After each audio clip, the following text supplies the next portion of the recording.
w'umuntu.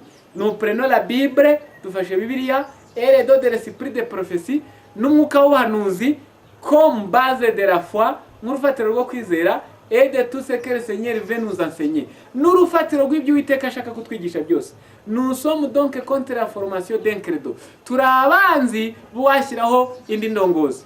Ni ukuvuga ngo aha abadivantiste b'umunsi wa karindwi, aya magambo ari mu rwibutso n'integuza Review and Herald ku itariki ya 8 kwezi kwa Oktobre 1861 niho aya magambo yavuzwe. Hepfo baravuze bati la Bible doit être notre credo, notre lié. Bibiliya yonyine niyo ndongozi yacu na niwo murungu duhuza. Les premiers adventistes étaient donc ennemis de credo. N'abadivantiste ba mbere ubwo nabo barabanzi bizo ndongozi. Ubwo bari kuvuga izi zanditswe n'umwana w'umuntu, bavuze ngo n'abadivantiste ba mbere barabanzi bazo. Ubwo iki gitabo niba bavuze ngo abambere mu mwaka wa 1831, ngaho hituzirikana neza ko twasomye ko umwuka yabavuyeho mu 1855. None uyu muntu ahagaze 1831 aravuze ngo les premiers, abadivantiste ba mbere nabo barabanzi bizo ndongozi. Ubwo byumve ko abahanganye nabo bari bashaka kwandika indongozi nibo bitwa ba kabiri, kuko ni Imana nibikunda turavuga n'aba gatatu, kuko iby'Imana ntago byagiye bisigwa mu mwijima. Muri iki gihe cya Laodikiya iyo migabane yose igomba kugaragara. Abo ba mbere ukabamenya nuko bakoraga, n'aba ba kabiri ukabamenya, ukamenya n'aba gatatu uko Imana yabahanuye nuko bazakora. Ngaho noneho hakujya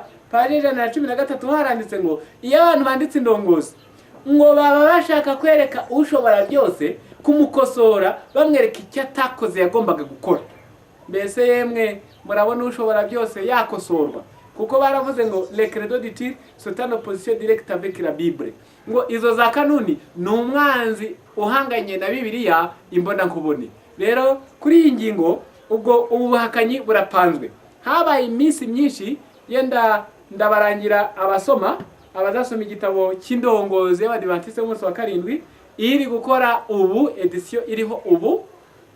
Mu jambo ry'ibanze barabisobanuye neza, basobanura ukuntu batangiye kwandika ko gatabo ko kubayobora, basobanura ukuntu ngo icyo gitekerezo cyo kukandika ngo cyarwanijwe. Reka mbabwire ko mu bakirwanyaga uyu muntu w'Imana umuhanuzikazi nawe yararimo, kuko ntiyarashaka ko hirya ya Bibiliya n'umwuka w'abahanuzi hongera kuboneka ikindi kigaragara nk'ubuyobozi bugiye kuyobora abantu b'Imana. Noneho ngo izo manuscript barazibika kuko yarakiriho.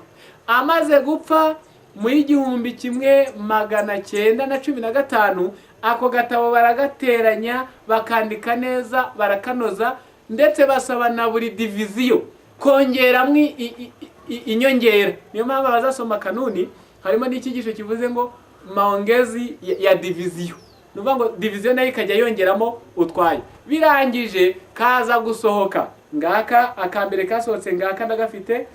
Mu jambo ry'ibanze baravuze bati tangu kitabu cha kanuni na kawaida za kanisa la Waadventista wa Sabato kilipopigwa chapa kwa ruhusa katika mwaka 1932. Iki gitabo cya kanuni iyobora Abadventiste b'Isabato cyanditswe ku burenganzira bwatanzwe mu 1900, cyasohotse ku burenganzira bwatanzwe mu 1932. Ubwo abakurikirana amateka, Ellen White yari amaze imyaka igera muri 17 apfuye. Imeonekana ya kuwa chafaa tena kinahitajika sana. Biragaragara ko ari cy'ingenzi kandi kirakenewe cyane kusudi kitabu hiki kipatane na maendeleo ya kazi kwa pande zote za ulimwengu. Kimesahihisha mwaka 1934 na mwaka 1940 kugira ngo kigendane n'amajyambere y'umurimo mu mpande zose z'isi. Ngo cyarakosowe 1934 n'1940. Namwe mwumve ubuyobozi twe twabonye ntabwo bukosorwa, ni Bibiliya idakosorwa, ni umwuka w'abahanuzi udakosorwa, ariko iki cyo cyarakosowe, ndetse banangije bongeramo n'inyongeza ya buri division. Rero kuri iyi ngingo aha hari hasohoye ubuhanuzi bwavuzwe n'umuhanuzikazi bw'ababonye urufatiro ngo bakabona rutubatswe neza, ngo bakamanuka bakarukosora ngo rurusheho kubabera. Nabanditse kanuni yiyongera hejuru ya Bibiliya n'umwuka w'abahanuzi. Ngaho nk'abakunda gusoma ntaravuga ibibi byayo byinshi ntari butindemo, muzasome kanuni y'Ikinyarwanda cyangwa se indongozi y'umukuru w'itorero, page yayo ya 7 na page ya 17 na page ya 19. paje ya 17 n'iya 19 haranditse ngo kanuni ngo y'indongozi ngo iyi gahunda ngo irakenewe ngo atari uko Imana yayitegetse ngo twabonye ko ngo dufite umurimo wagutse ngo tuyishyiraho ngo atari uko Imana yayitegetse. Ubwo ko namwe mukumve kuko koko iki gitabo cyanditswe Imana itagitegetse, ahubwo ibiramambu Imana yarakirwanije ivuze ko notre credo c'est la Bible, kanuni yacu cyangwa se indongozi yacu ni Bibiliya. Reka nambabwire ko bamwe bajya bicanganya bakavuga bati credo siyo kanuni, ibyo yenda ndagerageza kubibahamiriza. Muri iki gitabo paji ya 37 baravuze ngo ubwoko bw'Imana ngo la Bible est son manuel, ngo Bibiliya ubwo mu mvugo yagutse nicyo gikoresho cyabo nyamukuru gishyirwa imbere.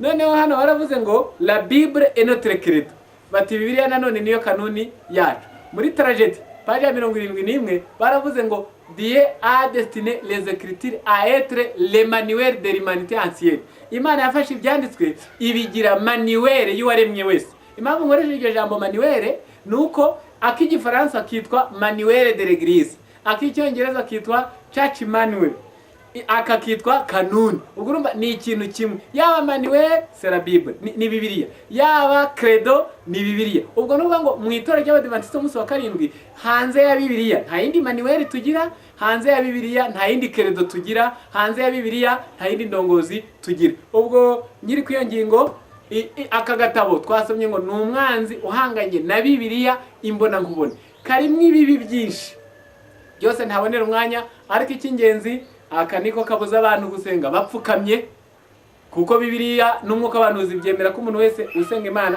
ajya apfukama igihe cyose n'ahari hose, ngo keretse amasengesho ya bucece yo mu mutima. Aka niko kanyaza umudiyakoni imirimo ye Bibiliya imuha gufata umutungo w'itorero no kuwugabura ahereye ku mfubyi n'abapfakazi, aka ko kamuha gusasa karabo. Aka niko kavuga ngo pasitori asezeranye ubukwe, ubwo biva mu gaturika, kuko mu gatabo k'Abagatulika kitwa uruhererekane rw'abapapa paje ya 5 umupapa 12 niwe wavuze ngo ubukwe bufata buhawe umugisha n'umusaserdoti. Kanuni nayo paje 253 nayo yaravuze ngo hatari pasitoro ngo hakuna njia nyingine, nta yindi nzira wanyuzamo ngo ubukwe butaye. Ubwo urumva ko kagiye gahangana na Bibiliya. Aka gatabo kavuze ibibi byinshi, niko kavanye impano mu buyobozi bw'itorero, kuko Bibiliya igaragaza ko uyobora mu itorero ubwiriza ubutumwa ni impano, ariko akako gategeka ngo uzabwiriza azabanza ahabwa urwandiko asinyiwe n'ubuyobozi bw'itorero, niba mwangira ubwo nawe ye kubwiriza. Uzabwiriza azabanze yiga amashuri abe pasitori. Ariko Bibiliya umwuka wera ntabwo yigirwa, ahubwo ni impano zitangwa n'Imana. Ibyo muzabisoma neza mu Bakorinto ba mbere igice cya 12 icyo gice cyose. Iyi kanuni ivuga ibintu byinshi tutabonera umwanya, ariko muri make ntabwo ngenda ndibanda ku bibi byayo gusa, kubaho kwayo ndikwemewe, kubaho kwayo ndikwemewe, kuko Imana mu gitabo twasomye ngo nous rejetons tout ce qui a la forme d'un credo, dutaye kure ikintu cyose cya kanuni yakozwe n'umwana w'umuntu. Nous sommes contre la formation d'un credo, turabanze buwashyira. Ubwo no kuvuga ko kubaho kwa kanuni byonyine tutaravuga ibibi biyiba mu kubaho kwayo ndikwemewe, kuko aho niho mujya mwumva yenda nk'Abakatolike rimwe na rimwe iyo babwiye iti nk'ibi bishushanyo mu misengere nsobanurira, arakubwira ati ni imfashanyigisho. Yenda ukamubwira uti sawa byashoboka ko ari imfashanyigisho, ariko dusubire ku itegeko. Itegeko ryo yavuze ngo ntukiremere igishushanyo kibaje, ntukakikubita imbere, ntukagipfukamira. Nuvuga ngo icyaha si ukugipfukamira gusa, icyaha si ukugikubita imbere gusa, ahubwo icyaha ni ukurema, kuko itegeko ryavuze ngo ntukiremere. None na hano igitabo cyavuze ngo uwashyiraho kanuni nusomu contre lui, turabanzi. Ubwo nuvuga ngo kubiriho byonyine byanyuranije n'ijambo ry'Imana, noneho ibinyoma bizana nayo byo nakangari. Ubu abantu bari gusengera bapfuye, biri mu ndongozi y'umukuru w'itorero, babajyana mu rusengero. Ibyo ntibyigeze bibaho. Ubu abantu imigenzo n'imiterekero biri kujya byinjira ni ruto, ariko bitigeze biba, utabona muri Bibiliya, utabona no mu mwuka w'ubuhanuzi. Noneho ubwo Abadiventiste umunsi wa karindwi uhereye umunsi bari batandukanye n'ijambo ry'Imana, bari bahakanye, ibyo bita ubuhakanyi. Ngaho genda ndagerageza gusoma igitabo cyitwa ubutumwa na Bibiliya ubwayo. Duhere kuri Bibiliya, kuko Imana yavuze ngo nuko yaba wari ukonje cyangwa se yaba wari ubizi, nuko rero kuko urakazi yazo udakonje ntubire ngiye kukuruka. Ubwo abantu barahakanye, noneho uruhande bahagazemo bararwerekanye, ariko nubwo barwerekanye baratoranijwe. nubwo barwerekanye bari baratoranijwe. Ngaho ibyaduka byo mu minsi y'imperuka paje 62. ubwo ikurikiranye na ya yindi twasomye ngo itorero nubwo ryaba ari irinyantege nke ricogora nicyo gikoresho kimwe rukumbi Imana hanze amaso. ubwo intege nke tugiye kuzitandukanye n'ubuhakanyi. Ngaho paje 62. iyi torero kamere nyuma umwami Yesu azahorana ubwoko bwatoranijwe kumukorera. umwami Yesu azahorana ubwoko bwatoranirijwe kumukorera. igihe abayuda bangaga Kristo, igikomangoma cy'ubugingo yabambuye ubwami bw'Imana abaha abanyamahanga. Imana izakomeza gukoresha iryo hame mu mashami yose y'umurimo wayo. ubwo no kuvuga ngo Imana hano iravuze ngo abayuda barayanze bashyira ku ruhande, ihashyira abanyamahanga. none hano baravuze ngo ubwo buryo cette manière d'agir, ubwo buryo bw'imikorere ngo izakomeza kubukoresha mu mashami yose y'umurimo wayo. Ngaho hepfo baravuze bati iyi torero rigaragaje ko ritakigendera mu ijambo ry'Imana, umwanya ryaba ririmo uwo ari wo wose, uko ihamagarwa ryaryo ryaba rikomeye kandi ryera kose, ntishobora gukomeza gukorana naryo. itoranya abandi kugira ngo bikorezwe inshingano z'agaciro gakomeye. aha ndahasubira, iyi torero rigaragaje ko ritakigendera mu ijambo ry'Imana, umwanya ryaba ririmo uwo ari wo wose, uko ihamagarwa ryaryo ryaba rikomeye kandi ryera kose, ntishobora gukomeza gukorana naryo. itoranya abandi kugira ngo bikorezwe inshingano z'agaciro gakomeye. ni ukuvuga ngo ntabwo Imana igitoranya itorero ngo irihe garanti yuko nirinakora ibibi rikihindanya rizakomeza kuba itorero ryayo, ahubwo ririhindanya ikabashyira ku ruhande igatoranya abandi. Ngaho noneho turasa n'abasubiye ku Bisirayeli gatoya, noneho tubihuze n'igihe cyacu. Ngaho Yesaya 2:5 haranditswe ngo, Yesaya 2:5 hari aya magambo akurikira avuze ngo mwanzu ya Yakobo mwe, ubwo ni ba Bisirayeli, nimuze tugendere mu mucyo w'Uwiteka. ubwoko bwawe ari bwo nzu ya Yakobo waburekeshejwe nuko buzuye imigenzi ivuye iburasirazuba, bakaraguza nk'Abafilisitiya kandi bakifatanya n'abanyamahanga. Ngaha muhakurikirane bantu b'Imana, aba ni Abisirayeli batoranijwe, baharaturwa mu biganza, babimanzi z'Imana, babimboni y'ijisho ry'Imana, bahabwa amasezerano akomeye. ariko bamaze kuzura imigenzi ivuye iburasirazuba, bemeye kuraguza nk'Abafilisitiya, bemeye kwifatanya n'abanyamahanga, Imana irabaretse. Ngaho mwumva igitangaje kigiye kugora Abadivantiste munsi wa 7 ba none. Imana yabatoranije yarabyanditse muri Yesaya, irabyandika muri Zekariya. Imana ibasezereye biranditse muri Yesaya. ituma abahanuzi nka ba Yeremiya biranditse muri Yeremiya igice cya 7 uhere ku murongo wa 1 kugeza 5, ngo nimugorore inzira zanyu n'ingeso zanyu nibwo nzabaha gutura aha, ariko nimutabigorora sinzahabaho. ibyo bintu byose, ibyiza bibavuzweho n'ibibi bibavuzweho, bihuriye muri Bibiliya. Ngaho mwumve, abantu bashaka gukomeza kwita ubwoko bw'Imana none baranyuranije n'iby'Imana yategetse, reka mbereke ikosa bashaka gukosora Imana. ni ukuvuga ngo Imana ubwo yatoranije Abisirayeli ikandika, bo bashaka kuyibwira ngo igihe yari ibasezereye yari kubanza guhanagura aho yanditse, none ikongera ikandika ko ibasezereye, ntibibane muri Bibiliya. niyo mpamvu Yohana n'abandi bamuhanjije bagize akaga, baravugaga ngo mwabana b'inzoka mwe, abandi bati warasaze, nitwe mboni z'ijisho ry'Imana, nitwe manzi mu biganza by'Imana. kandi ubwo ibyo bivuze mu kanwa ke, ariko bo bamusubirishije umurongo. murumva icyo ni ikintu gikomeye cyane udakurikiranye cyagucanganya nawe. none Yeremiya ati nyabuna mwaraguye, bati ahubwo Yeremiya 7:3 n'umurongo wa 4, dufite urusengero ntacyo twaba. nawe ati nimukiringira amagambo y'ibinyoma ngo muvuge muti urusengero rw'Uwiteka nguru, nimutagorora ingeso zanyu n'inzira zanyu nzabirukana aha hantu. ibyo mu byumve byari bihanganye, kandi ibyo bihanganye hari logique. kuba byanditse nk'uvutse none agasanga byanditse, yagira ngo biracyafite agaciro. none ati adakurikiranye ngo amenye ababyanditsweho niba bagihagaze mu kayira Imana yaza gutanga imigisha ikabasangamo bujuje condition zisabwa. none hano iki gitabo kiratubwiye ngo umuntu atoranijwe n'Imana, akaba hari itorero ry'Imana, guhamagagwa kwe kwera quelque soit sans position, ibirindiro yaba birimo uko byaba biri hejuru kose, umurimo yahamagariwe nubwo waba wera gute, hano baravuze ngo iyo anyuranye n'ijambo ry'Imana, Imana imushyira ku ruhande. None icyo tugiye kureba ni ukureba ngo mbese Abadiventiste umunsi wa karindwi turi kuvuga none baba bakiri mu ijambo ry'Imana, yenda mu ntege nke, yenda bibagirwa, yenda hakangutse batatu, ngo tumenye ko ari rya torero ry'inyantege nke Imana igihanze amaso. Mbese baba baranyuranije n'ijambo ry'Imana? Nta gushidikanya ku ngingo nyinshi zivugwa mu byanditswe banyuranyije ijambo ry'Imana.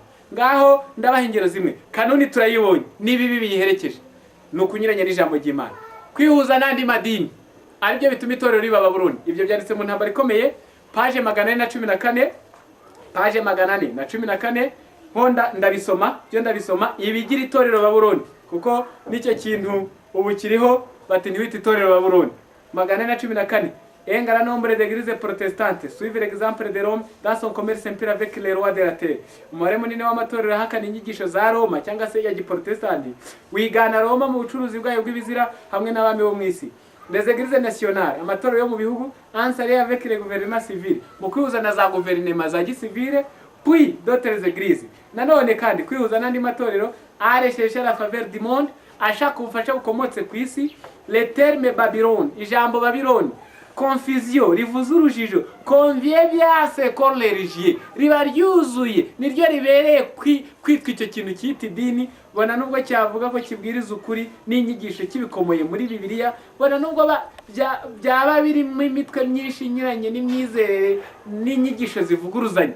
Nuvuga ngo iyi itorero ryihuje na za guverinema rikongera rikihuza n'andi madini mu byo bita ecumenisme cyangwa se uruhuze rw'amadini, ijambo Babyloni riba ryuzuye kw'icyo cyita idini.